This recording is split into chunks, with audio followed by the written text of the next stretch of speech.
पिछला वाला हमारा जो लेक्चर था वो काफी शानदार था और जहां पे हमने जो सेल बायोलॉजी है उसके कुछ normal basic introduction, cell theory, cell wall के बारे में आपसे बात की हुई थी।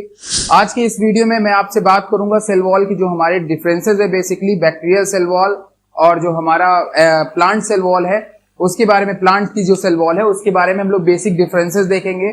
और उसके बाद जिनको भी बैक्टीरियल सेल वॉल के बारे में जानना है वो भी इस वीडियो को देखेंगे। और सबसे पहले मैं बता दूं कि हमारा जो इंट्रोडक्शन का वीडियो था वो भी बहुत ही जल्दी आप देख सकेंगे, जिसमें मैंने बेसिकली जो है बीएससी सेकेंड ईयर के सिलेबस को मेंशन किया हुआ है, तो आप उसको भी जाकर के देख लीजिएगा।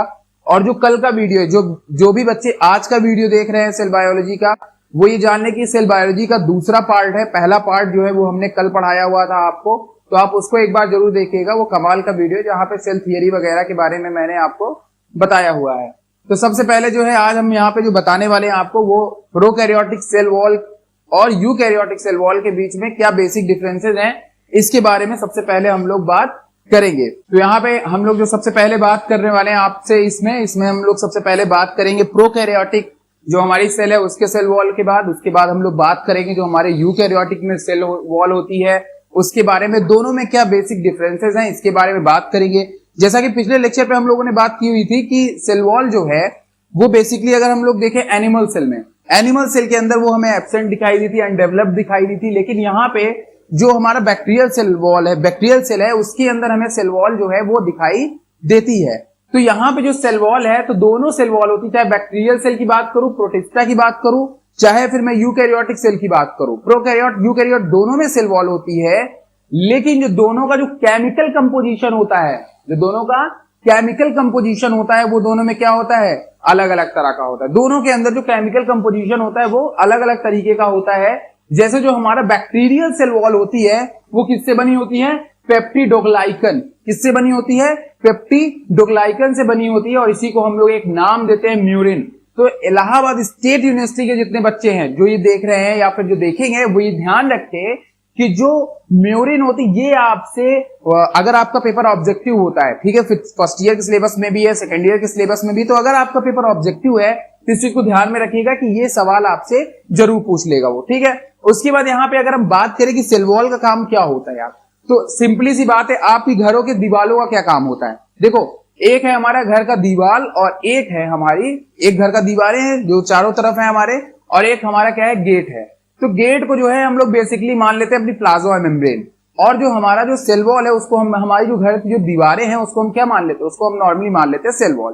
तो बेसिकली ये हमें किससे, ये हमें बारिश, धूप, आंधी, ठीक है ना, कोई हमें देख ना ले, ये तमाम तरीके की जो चीजें होती है इससे जो हमारे घर की जो वॉल होती है वो हमें बचाने का काम करती है। लेकिन सेल वॉल का जो वो काम होता है सेल के अंदर, वो भी सेम टू सेम इसी तरह का काम होता है। दोनों में कोई खास अंतर देखने को नहीं मिलता है, बिल्कुल इसी तरह का काम होता है।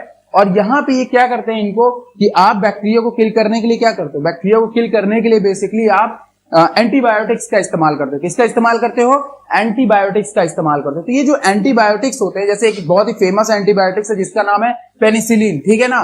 पेनिसिलिन आप सभी लोगों ने बहुत दफे नाम सुना होगा पेनिसिलिन का। अब ये जो पेनिसिलिन जो एंटीबायोटिक्स है, ये एंटीबायोटिक्स हमारे बैक्टीरिया को क्या कर देता है, किल कर देता है। लेकिन किल करने के लिए सबसे पहले इस एंटीबायोटिक्स को ब्रेक करना होता है, किसको, हमारे सेल वॉल को। किसको ब्रेक करना होता है, इसके सेल वॉल को ब्रेक करना होता है। तो इसके सेल वॉल को ब्रेक करने के लिए वो क्या करता है कि जो इनके बीच में जो मॉलिक्यूल्स होते हैं सेल वॉल के बीच में, जो भी कार्बोहाइड्रेट मॉलिक्यूल्स हैं या फिर जो भी चीजें हैं, इनको वो क्या करते हैं, उनके बीच में जो बॉन्डिंग होती है, ठीक है ना, अगर वो कार्बोहाइड्रेट जाहिर तौर पर कार्बन, हाइड्रोजन, ऑक्सीजन या ये सारे कंपोनेंट, इनके बीच में एक बॉन्डिंग होगी, उस बॉन्डिंग को ये क्या कर देते हैं, वीक कर देते हैं। क्या कर देते हैं, वीक कर देते हैं। और वीक करने के बाद उन्हें ब्रेक कर देते हैं, ताकि इजिली ये जो पेनिसिलिन होता है ये इजिली इनके सेल के अंदर एंटर करता है और इनके डीएनए को या फिर जिस भी तरीके से नुकसान पहुंचा सकता है, ये बैक्टीरिया को नुकसान पहुंचा करके बैक्टीरिया को किल कर देता है। तो ये चीज करता है, लेकिन उसको जो मजबूती से बचाने का काम करता है, आखिरी तक जो लड़ता है उस एंटीबायोटिक से, वो कौन लड़ता है, वो लड़ता है हमारा सेल वॉल, ठीक है ना। सेल वॉल जितनी भी अपनी ताकत होती है झोंकने की, भाई वो झोंकता है, अपने बॉन्ड को मजबूत करने की कोशिश करता है ताकि बैक्टीरिया की सेल वॉल जो है वो ना टूट सके, ठीक है ना। तो दीवारें, जैसे हमारे घरों की दीवारें भाई, वो भी पूरी कोशिश करती हैं कि बाहर की चीजें अंदर ना आ पाए, लेकिन कई दफे ताकतें इतनी खतरनाक होती हैं कि भाई दीवारें उसको बर्दाश्त नहीं कर पाती हैं। और दूसरी तरफ मैंने आपसे दरवाजे को बोला, दरवाजे को मैंने प्लाज्मा मेम्ब्रेन क्यों कहा? देखिए जो हमारे दरवाजे होते हैं ना, या फिर अगर हम प्लाज्मा मेम्ब्रेन की बात करें तो प्लाज्मा मेम्ब्रेन हमारा क्या होता है? सेलेक्टिव परमिएबल होता है। क्या होता है? सेलेक्टिव परमिएबल होता है। सेलेक्टिव परमिएबल मतलब वो जिसके लिए बना है वही उसके अंदर आएगा, मतलब वो जिसको सेलेक्ट करता है वही उसके अंदर एंट्री करेगा, लेकिन अदर कोई चीज एंट्री नहीं कर सकता है। ठीक, बजाय किसके? अगर हम गैसेस को ले लें तो गैसेस वगैरह बहुत सारी से गैसेस डायरेक्टली आ जा सकती हैं, ठीक है ना। तो वहां पे अभी हमें आगे जाकर के उसके बारे में पूरा, जब हम लोग ट्रांसपोर्ट बात करेंगे, प्लाज्मा मेम्ब्रेन ट्रांसपोर्ट के बारे में, तो वहां पे हम लोग उसकी पूरी ब्रीफ स्टडी देखेंगे। लेकिन पहले हम लोग यहाँ पे बात कर लेते हैं। तो यहाँ पे पॉइंट जो लिखा हुआ है इसको ध्यान से देखिएगा।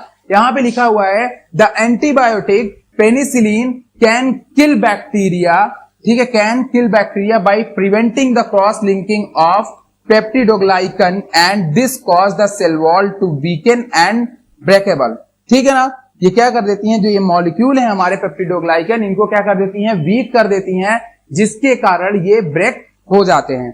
और अगर हम बात करें कि एक और चीज, एक और केमिकल, एक और एंजाइम है जो कि बैक्टीरियल सेल को डैमेज करता है, वो है लाइसोजाइम। याद रखिएगा वो क्या है? लाइसोजाइम। लाइसोजाइम जो एंजाइम होता है ये भी क्या कर सकता है? ये भी बैक्टीरिया को डैमेज कर सकता है, बैक्टीरियल सेल को डैमेज कर सकता है। इस बात को आप ध्यान रखिएगा। तो जो सबसे इंपॉर्टेंट बात थी वो आपने क्या देखी कि बैक्टीरिया को जो सेल वॉल है वो पेप्टिडोग्लाइकन से बना होता है। फंजाई की बात करूं तो काइटिन का बना होता है। तो ये सारी चीज जो है आप ध्यान में रखिएगा, ठीक है। और इसी पेप्टिडोग्लाइकन को हम लोग म्यूरिन नाम भी देते हैं। आगे की तरफ अगर हम स्लाइड में चले तो यहाँ पे देखेंगे सबसे इंपॉर्टेंट चीज, आप बैक्टीरिया में दो तरह के बैक्टीरिया के स्ट्रेन पढ़ते हो। एक आप पढ़ते हो ग्राम पॉजिटिव बैक्टीरिया और एक आप पढ़ते हो ग्राम निगेटिव बैक्टीरिया। क्या पढ़ते हो? ग्राम पॉजिटिव बैक्टीरिया और ग्राम निगेटिव बैक्टीरिया।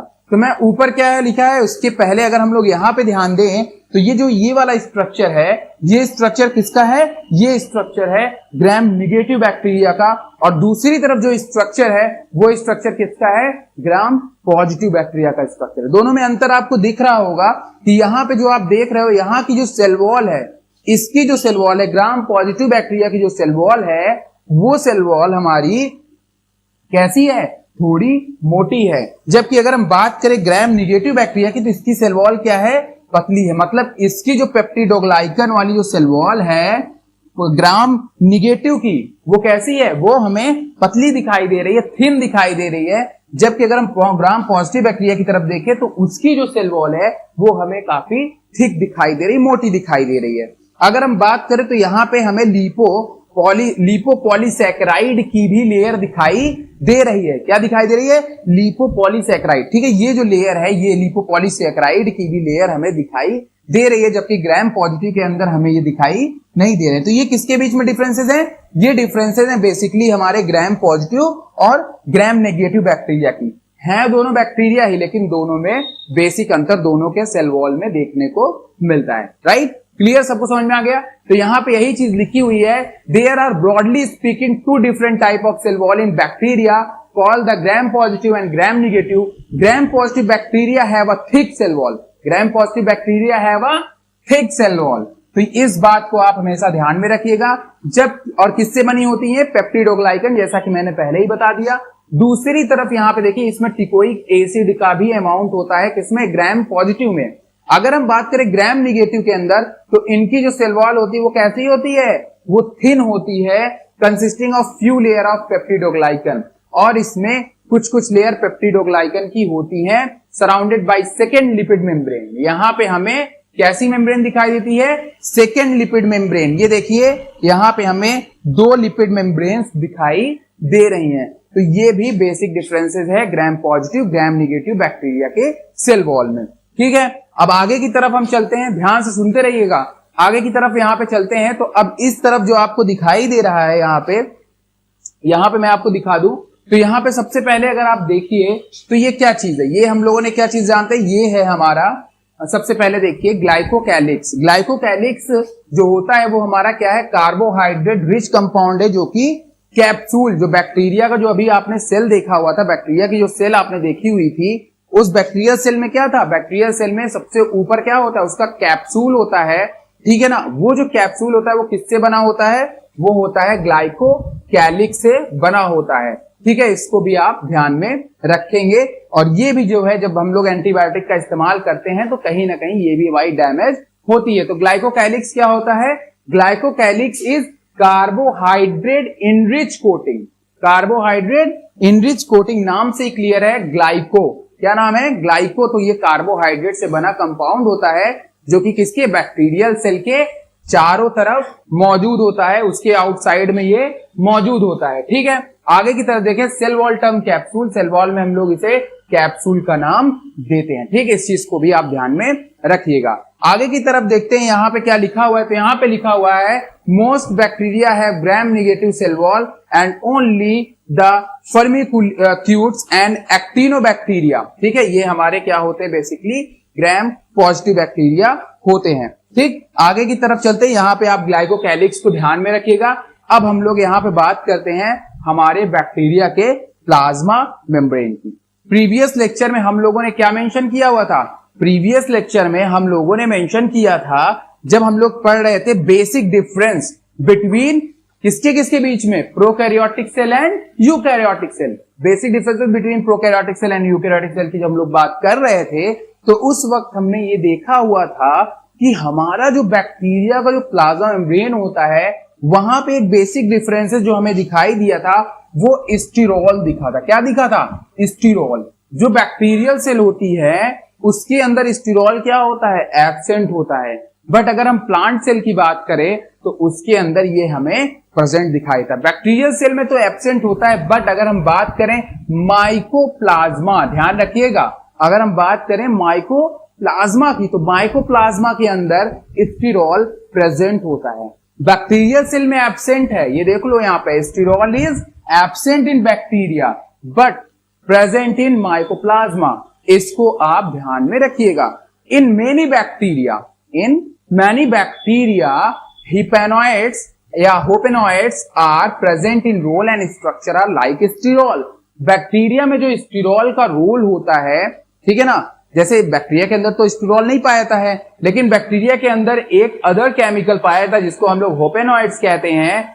ये चीज क्या करती है? ये बैक्टीरिया को वो रोल प्रोवाइड कराती है स्ट्रक्चर्स के अंदर, वो हेल्प करती है जो हेल्प हमारी स्टीरोल करने वाली है। तो अगर कोई आपसे पूछ लिया सवाल कि बैक्टीरिया के अंदर स्टीरोल वाला रोल कौन कर रहा है, तो वो कौन करता है? वो रोल हमारा कौन कर रहा है? होपेनॉइड्स। कौन कर रहा है? होपेनॉइड्स। तो इस बात को भी आप ध्यान में रखेंगे। ठीक, ये बात क्लियर है। बाकी अगर आप बैक्टीरियल सेल को देखोगे तो बैक्टीरियल सेल में एक और इंपॉर्टेंट बात आप हमेशा ध्यान में रखिएगा। बैक्टीरियल सेल में इनकी जो ये वॉल होती है ये अंदर की तरफ क्या कर जाती है? ये इस तरीके से अंदर की तरफ मूव कर जाती है या फिर कॉन्वोल्यूट कर जाती है, मतलब कि अंदर की तरफ उभार आ जाता है इसमें। तो यही चीज यहाँ पे इन्वेजिनेट कर जाती है। यहाँ पे देखिए, यहाँ पे लिखा हुआ है an invagination of the plasma membrane. जो यहाँ पे बैक्टीरिया की जो प्लाज्मा मेम्ब्रेन होती है वो क्या कर जा रही है? इन्वेजिनेट कर जा रही है अंदर की तरफ। ये देखिए अंदर की तरफ ऐसे थोड़ा सा पार्ट देखोगे, ये बहुत ज्यादा ग्रीनिश पार्ट है ना यहाँ पे, ये अंदर ऐसे एग्जीक्यूट कर जाती है। फिर से मैं बता दे रहा हूं आपको, एक मिनट थोड़ा सा। ओके, तो यहाँ पे आप देखेंगे, अब ध्यान से इस डायग्राम को आप देखेंगे तो आपको बातें क्लियर हो जाएंगी। मैं दूसरा कलर एक बार चूज कर ले रहा हूं ताकि आपको सही से दिखाई दे। ओके, तो यहाँ पे अगर आप देखिए तो यहाँ पे क्या हो रहा है? ये देखिए, ये वॉल ऐसे आई और ये प्लाज्मा मेम्ब्रेन है, ये ऐसे, ये ठीक है। ये जो येलो कलर का आप स्ट्रक्चर देख रहे हो, मैं कुछ और कलर भी यूज कर रहा हूं, ये वाला कलर, ठीक है ना। ये देखो, ये जो अंदर की तरफ वॉल का जो फॉर्मेशन हो गया प्लाज्मा मेम्ब्रेन का, इसी को हम लोग एक नाम देते हैं जिसको हम लोग नाम देते हैं मीजोजोम। क्या नाम देते हैं? मीजोजोम नाम देते हैं। और इस चीज को आप हमेशा ध्यान में रखिएगा कि इसको हम लोग क्या कहते हैं? मीजोजोम नाम देते हैं। और ये इसका बहुत ही इंपॉर्टेंट रोल होता है किसमें? क्रोमोसोम के रेप्लिकेशन में। बहुत इंपॉर्टेंट चीज है, ध्यान रखिएगा। मीजोजोम का जो इंपॉर्टेंट रोल है वो क्रोमोसोम के रेप्लिकेशन में है, और बाकी formation of cross wall during division. और क्या करना है? और यहाँ पे क्रॉस वॉल का फॉर्मेशन करना है। बात क्लियर हो गई है ना। तो प्लाज्मा मेम्ब्रेन में आपको दो चीज मैंने बताया, एक मैंने आपको बताया स्टीरोल और एक तरफ मैंने आपको बताया मीजोसोम। ठीक, क्लियर, सबको समझ में आ गया। अब आगे की तरफ हम लोग चलते हैं। आगे की तरफ अगर हम स्लाइड को लेकर के चलें तो यहां पे साइटोप्लाज्म की बात करता है। देखो, चाहे बैक्टीरिया की साइटोप्लाज्म हो और चाहे हमारे यूकैरियोट हो चाहे प्रोकैरियोट्स हो, बेसिक से कुछ डिफरेंसेस हमें दोनों के अंदर देखने को मिलते हैं। रीजन भाई, अगर आप बैक्टीरिया को देखो तो हमने आपको क्या बताया हुआ था बैक्टीरिया में कि बैक्टीरियल सेल के अंदर जो हमारा न्यूक्लियस होता है वो न्यूक्लियस मेम्ब्रेन बाउंड नहीं होता, और बेसिकली अगर मैं बात करूं तो वो ट्रू न्यूक्लियस नहीं होता है। रीजन क्या है, एक न्यूक्लियस के अंदर हिस्टोन होना चाहिए, है ना। दूसरी बात, न्यूक्लियर इन्वेलप होना चाहिए। तो ये तमाम तरह की जो चीजें हैं वो हमें यहाँ पे देखने को नहीं मिलती हैं, बैक्टीरियल सेल के अंदर देखने को नहीं मिलती, क्योंकि बैक्टीरियल सेल के अंदर आपको क्या देखने को मिलती थी, न्यूक्लियोइड्स देखने को मिलती थी। क्या देखने को मिलती थी, न्यूक्लियोइड्स देखने को मिलती। सबको याद है ना, बैक्टीरियल सेल के अंदर हमें क्या देखने को मिलती थी, एक second just wait, okay fine, okay. Bacterial cell के अंदर हमें क्या देखने को मिलती थी, न्यूक्लियोइड्स देखने को मिलती थी। इस चीज को आप हमेशा ध्यान में रखिएगा। बैक्टीरियल सेल के अंदर हमें न्यूक्लियोइड्स देखने को मिलती थी, लेकिन प्लांट सेल की अगर हम बात करें तो वहां पे हमें एक कंप्लीट न्यूक्लियस देखने को मिलता है हिस्टोन प्रोटीन के साथ में, ठीक है। बट अगर मैं यहां पे ध्यान दूं, दो तीन चीजें मैं आपको बताऊं कि इनके साइटोप्लाज्म में क्या होता है, तो बैक्टीरियल के जो साइटोप्लाज्म होता है उसमें हमें इंक्लूजन बॉडीज देखने को मिलती है। क्या देखने को मिलती है, इंक्लूजन बॉडीज देखने को मिलती है। क्या देखने को मिलती है, इंक्लूजन बॉडीज देखने को मिलती है, which are present, which is part of many organic and inorganic preserved granule, glycogen, cyanophycean granules, phosphate granules. और ये क्या होता है, ये किसका पार्ट होता है, ये बहुत सारे हमारे जो छोटे छोटे जो मैक्रो मॉलिक्यूल्स हैं, जो मॉलिक्यूल्स हैं, उन मॉलिक्यूल्स के पार्ट होते हैं। रोल क्या होता है यहाँ पे आगे आप देखेंगे तो यहाँ पे आपका क्या है, कार्बोक्सिसोम्स। कार्बोक्सिसोम्स ये भी हमें इनके साइटोप्लाज्म में देखने को मिलता है, ठीक है ना। तो एक क्या है हमारा इंक्लूजन बॉडीज है और दूसरा हमारा क्या है, कार्बोक्सिसोम है। कार्बोक्सिसोम क्या काम करता है, carboxysome found in cytoplasm which is responsible for carbon dioxide fixation. अब ये बहुत इंपॉर्टेंट चीज, इसको ध्यान सुनना मेरी बात। ये क्या है, कार्बन डाइऑक्साइड फिक्सेशन। आपको पता है कार्बन डाइऑक्साइड का जो फिक्सेशन होता है वो सब लोग कहां पढ़ते हो, वो आप पढ़ते हो क्लोरोप्लास्ट में। कहां पढ़ते हो, क्लोरोप्लास्ट में। कहां पढ़ते हो, क्लोरोप्लास्ट में पढ़ते हो, ठीक है ना। किस प्रोसेस में पढ़ते हो, वो पढ़ते हो आप फोटोसिंथेसिस में। कहां पढ़ते हो, फोटोसिंथेसिस में। लेकिन यहां पे ये चीज हमें कार्बन डाइऑक्साइड का फिक्सेशन बैक्टीरियल सेल के अंदर भी देखने को मिलता है, जो कि कौन करवाता है, इंक्लूजन बॉडीज कराती है। क्योंकि इंक्लूजन बॉडीज के पास में एक चीज और होती है, वो है आरयूबीपी। क्या है, आरयूबीपी। अब ये आरयूबीपी के पास में कैपेबिलिटी होती है कि ये कार्बन डाइऑक्साइड को फिक्स कर सके, ठीक। और सब लोग इसको फोटोसिंथेसिस में पढ़ते हैं। आगे जब प्लाज्मा मेम्ब्रेन पढ़ोगे तब वहां पे आपको कार्बन डाइऑक्साइड फिक्सेशन के बारे में, जब क्लोरोप्लास्ट पढ़ोगे तब वहां पे मैं आपको कार्बन डाइऑक्साइड फिक्सेशन के बारे में बताऊंगा, ठीक है। सबको इतनी बात समझ में आ गई। आगे की तरफ चलते हैं, बैक्टीरियल सेल के आगे की तरफ चलते हैं, ठीक है ना। आगे की तरफ देखते हैं क्या चीज है, ओके फाइन। अब यहां पे देखिए बैक्टीरियल सेल का क्या है, भाई फिलामेंट्स वगैरह का स्ट्रक्चर है, इसको भी थोड़ा सा आप देखते चलिए क्या चीज है। अब चल ही रहे हैं तो यहाँ पे ध्यान दीजिए, बहुत सिंपल चीज है। अगर बैक्टीरियल सेल के अंदर एक फ्लैजिला है, कितनी फ्लैजिला है, फ्लैजिला सब लोग जानते हो ना, इसी चीज को हम क्या कहते हैं, इसी चीज को हम लोग फ्लैजिला कहते हैं, राइट। अब यहाँ पे अगर बैक्टीरियल सेल के पास में हमारे एक फ्लैजिला है तो हम लोग इसको क्या नाम दे देते हैं, हम लोग इसको नाम दे देते हैं मोनोट्राइकस। क्या नाम दे देते हैं, मोनोट्राइकस, वन फ्लैजिलम। इसका एग्जांपल क्या है, बैक्टीरिया का नाम देखिए, विब्रियो क्लोराई, जेंथोमोनास सिट्री एटसेट्रा। आगे बात करें, अगर इसके पास में दो फ्लैजिला है तो दो फ्लैजिला वाले को बोलते हैं, तो दोनों तरफ है, इधर भी है और इस साइड भी है, दोनों साइड में भी है, तो भैया इसको हम लोग बोलते हैं एम्फीट्राइकस। क्या कहते हैं, एम्फीट्राइकस। इसका एग्जांपल यहाँ पे आपके सामने लिखा हुआ है, इसको ध्यान से रखिएगा, एल्केजिनिस फिकैलिस, इसको भी ध्यान में आप रखिएगा। आगे की तरफ देखते हैं, अगर बैक्टीरिया में एक ही तरफ गुच्छे में फ्लैजिला हो तो इसको हम लोग बोलते हैं लेफोट्राइकस। क्या बोलते हैं, लोफोट्राइकस। क्या बोलते हैं, लोफोट्राइकस। क्लस्टर्स ऑफ फ्लैजिला, क्या है, clusters. Clusters, what is this, this is clusters. Cluster of flagella at one side and both side, दोनों तरफ भी ये हो सकते हैं और एक साइड में हो सकते हैं। और यही चीज हमें यहाँ पेरीट्राइकस में, मतलब कि इसके सेल के चारों तरफ फ्लैजिला अगर मौजूद हो तो इसको हम लोग पेरीट्राइकस कहते हैं। सिंपल सी बात थी। आगे की तरफ चलते हैं, आगे की तरफ देखते हैं। यहाँ पे अगर आप देखें तो ये बैक्टीरियल का कुछ आपका बेसिक से फीचर है। अब आगे की तरफ चलते हैं। ओके, प्लाज्मिड, प्लाज्मिक एक एक्स्ट्रा सेलुलर जेनेटिक मटेरियल होता है, इस चीज को आप लोग अच्छी तरह से जानते हो, इसके बारे में बात हो चुकी है।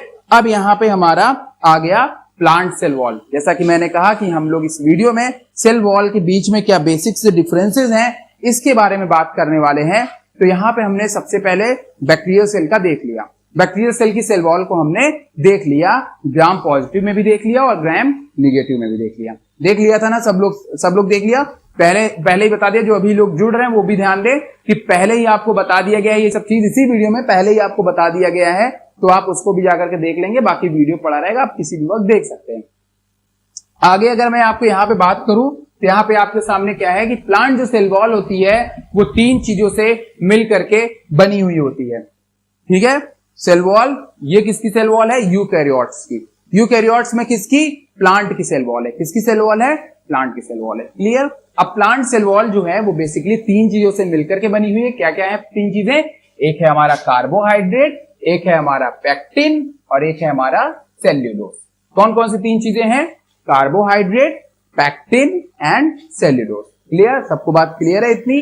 तो जो हमारी प्लांट सेल वॉल है वो 3 लेयर से मिलकर बनी हुई है, कार्बोहाइड्रेट, पैक्टिन एंड सेल्यूलोज। ये बेसिक 3 चीज आपको ध्यान में रखना है। बाकी यहाँ पे hemicellulose and other similar amount of minerals. ठीक है, और इनकी जो सेल वॉल है वो 3 लेयर होती हैं, 3 लेयर से मिलकर बनी हुई होती हैं ये। एक होती है प्राइमरी सेल वॉल, एक होती है मिडिल लैमिला और उसके बाद होती है सेकेंडरी सेल वॉल। बहुत इंपॉर्टेंट चीज है, मैंने शॉर्ट में इसको तैयार किया हुआ है। सब लोग अगर इस समय क्लासेस ले रहे हो तो एक बात ध्यान में रखो, आप अपनी कॉपी पेन ले करके बैठो ताकि आप इसको अच्छी तरीके से शॉर्ट में नोट्स भी करते चलो। बाकी जो डायग्राम वगैरह है वो जब आप जिस दिन आप जो है मोबाइल पे रजिस्टर होंगे, अपना अकाउंट रजिस्टर करवाएंगे, ऐप पे आएंगे, ये सारे स्टडी मटेरियल आपको ऐप पे मिलेंगे।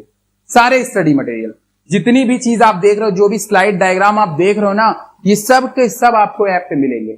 ठीक, रीजन है यार, देखो यहाँ पे मैं आपको अभी ये सारी चीजें नहीं दे सकता हूँ। ठीक, यहाँ पे क्योंकि ये सभी चीजें जो है बहुत ही यूनिक है और खुद से बनाई गई ये नोट्स है तो बहुत ही यूनिक होती हैं। तो इतनी बात आप इसको ध्यान में रखिएगा कि जिस दिन आप ऐप पे आओगे तो उस दिन, जिस दिन आप अपना रजिस्ट्रेशन सक्सेस कराते हो तो वो। दूसरी बात, जितने भी लोग नए नए जुड़ रहे होंगे, अगर जुड़ रहे हैं तो इस बात का ध्यान में रखें कि इंट्रोडक्शन वीडियो देख लें। ये अभी ट्रायल क्लासेस है, 10 दिन की हमारी ट्रायल क्लासेस चले अशोका इंस्टीट्यूट की और रजिस्ट्रेशन ओपन है। तो जो भी रजिस्ट्रेशन कराना चाहे उसको इस वीडियो के डिस्क्रिप्शन में भी फोन नंबर मिल जाएगा, आप डायरेक्ट फोन करके हमें आप बता सकते हैं कि हाँ आप रजिस्ट्रेशन कराना चाहते हैं। फिर उसके बाद आपका नंबर रजिस्टर हो जाएगा। आपको बस एक नॉर्मल सी फीस, मतलब अदर जगह से एकदम नॉर्मल फीस, अभी हम लोग पहले ट्रायल क्लासेस की बात कर लेंगे फिर फीस की आगे बात करेंगे। जब आप हमें फोन करेंगे, कांटेक्ट करेंगे, तब आपको फीस जो भी रिलायबल होगा वो मैं आपको बताऊंगा। आगे की तरफ चलते हैं।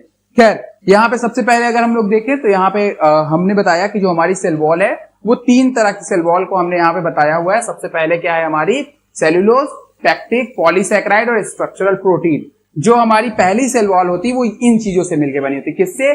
Cellulose, pectic, polysaccharides and structural protein. मतलब प्रोटीन, पॉलीसैकेराइड, सेल्यूलोज, 3 चीजों से मिलकर के हमारा बेसिकली पहली सेल वॉल बनी है। तो प्राइमरी सेल वॉल आप यहाँ पे देख रहे हो, ये हमारी अंदर की तरफ प्राइमरी सेल वॉल है। बाकी अगर आप बात करोगे सबसे नीचे तो ये हमारी प्लाज्मा मेम्ब्रेन है, और अगर उसके बाद बात करोगे सबसे ऊपर वाली तो ये हमारा मिडिल लैमिला है। तो इसको भी आप ध्यान में रखेंगे। बाकी यहाँ पे सारे मॉलिक्यूल्स का स्ट्रक्चर बता रहा है आपको। ये हमारा पैक्टिन है, बीच बीच में आपको ये जो स्ट्रक्चर्स बड़े बड़े दिख रहे हैं ये हमारा सेल्यूलोज की माइक्रोफिब्रिल्स है। आगे यहाँ पे क्रॉस लिंकिंग ग्लाइकन है, ठीक है ना। ग्लाइकन मतलब जिसमें कार्बोहाइड्रेट मॉलिक्यूल्स मौजूद हैं। ये हमारा बेसिकली पूरा का पूरा सेल वॉल का स्ट्रक्चर है, जहां पे मैंने आपको बताया कि जो हमारी मिडिल लैमिला है, जो हमारी मिडिल लैमिला है, मिडिल लैमिला किससे बनी हुई है? मिडिल लैमिला बनी हुई है पैक्टिन से, लिग्निन से और प्रोटीन से। तो ये सारे कंपोनेंट जो है ना, इसको आप ध्यान में रखिएगा। सारे कंपोनेंट को आप ध्यान में रखिएगा कि हमारी जो मिडिल लैमिला किससे बनी है? पैक्टिन, लिग्निन और प्रोटीन। ठीक, 3 चीज से बनी हुई है। सेकेंडरी सेल वॉल की बात करूं तो जो हमारी सेकेंडरी सेल वॉल है वो बनी हुई है सेल्यूलोज और लिग्निन की बनी हुई है। किससे बनी हुई है? सेल्यूलोज और लिग्निन की बनी हुई है। और ये आपका बेसिक स्ट्रक्चर है, इसको आप सभी लोग देख लीजिए। बाकी ड्रॉ करना होगा भैया स्क्रीनशॉट ले लो, ये आप इसको ड्रॉ कर लो। तो ये हमारे पास 3 सेल वॉल की लेयर है जो आप अभी तक देख रहे थे। अब आगे की तरफ अगर हम चले, यहाँ पे आगे की तरफ देखते हैं, तो आगे की तरफ आप देखोगे कि जो हमारी सेल वॉल है उनका इंपॉर्टेंट रोल क्या है, आखिर सेल वॉल क्यों जरूरी है। पहले ही मैंने आपको एक बेसिक सा एग्जांपल दिया कि आपकी घर की जो वॉल होती हैं वो क्यों इंपॉर्टेंट होती है। ठीक है, मैंने बताया ना आपको कि आपके घर की वॉल क्यों इंपॉर्टेंट है। भाई आपकी घर की वॉल आपको प्रोटेक्शन प्रोवाइड कराती है, ठीक है ना, काफी कंपोनेंट से आपको बचा करके रखती है। क्या सेल के अंदर एक्टिविटी और physical activity, mechanical activity, chemical activity, हर चीज में इनका रोल है। तो यहाँ पे मैंने कुछ बेसिक से फंक्शंस आपके सामने रखे हुए हैं जो आपको दिख रहे हैं, मैं उसको एक एक करके एक्सप्लेन करता चलता हूं। ठीक है, सबसे पहले है the plant cell wall provide definite shape, strength and rigidity. ठीक है, आपको पता है कि जब हमारे रॉबर्ट हुक जी थे और वो जब सेल का जो स्ट्रक्चर देख रहे थे तो उनको सेल का एक स्केलेटन पता चला। जैसे मैं अगर आपकी बॉडी की स्केलेटन की बात करूं, जो आपके हड्डियों का ढांचा है, हमारी बॉडी जो बेस्ड है वो कौन है? हमारी हड्डियां हैं। अगर हड्डियों को, बोन्स को अगर आप बॉडी से निकाल देंगे तो हमारी बॉडी स्ट्रेंथ कर पाएगी? नहीं कर पाएगी। उसी तरह से जो हमारा सेल होता है, सेल वॉल का भी एक स्केलेटन होता है और वो स्केलेटन कौन बनाता है? हमारा सेल वॉल बनाता है। कौन बनाता है? Cell wall. मतलब कि सेल वॉल ही वो चीज है। आपकी बॉडी इस तरह से, देखो इस तरह से क्यों है? क्योंकि यहां से सारी बोन्स गई हुई है ना, अलग अलग जगह से, अलग अलग डायरेक्शन से। अभी मैं बोन्स को निकाल दूं तो आपकी बॉडी इतने में आ जाएगी। ठीक, मतलब कि बिल्कुल इस तरह से, एक पैकेट की तरह से। मतलब हर एक चीज का जो प्रॉपर आपका ऐसा शेप है वो तो नहीं रह जाएगा ना, समझ रहे हो? ये किस तरह से, ये क्योंकि यहाँ पे हमारी सभी जगह पे बोन्स लगी हुई है ना, इसलिए इसका शेप इस तरह से है। तो जो शेप प्रोवाइड कराने का काम करती है वो हमारी सेल वॉल करती है। शेप प्रोवाइड कराती, स्ट्रेंथ प्रोवाइड कराती है, कितनी मजबूत होनी, सभी चीजें जो होती हैं वो कौन प्रोवाइड कराता है? हमारी सेल वॉल प्रोवाइड कराती है। राइट, बात क्लियर हो गई, सबको समझ में आ गया। आगे की तरफ चलते हैं। दूसरा पॉइंट यहाँ पे है, पहला हो गया, दूसरा पॉइंट है यहाँ पे, इट ऑल्सो प्रोवाइड प्रोटेक्शन। ये क्या करते हैं? प्रोटेक्शन प्रोवाइड कराते हैं। क्या करते हैं? प्रोटेक्शन प्रोवाइड कराते हैं। It also provide protection against mechanical stress and physical shocks. ठीक है, इस बात को भी आप ध्यान में रखेंगे।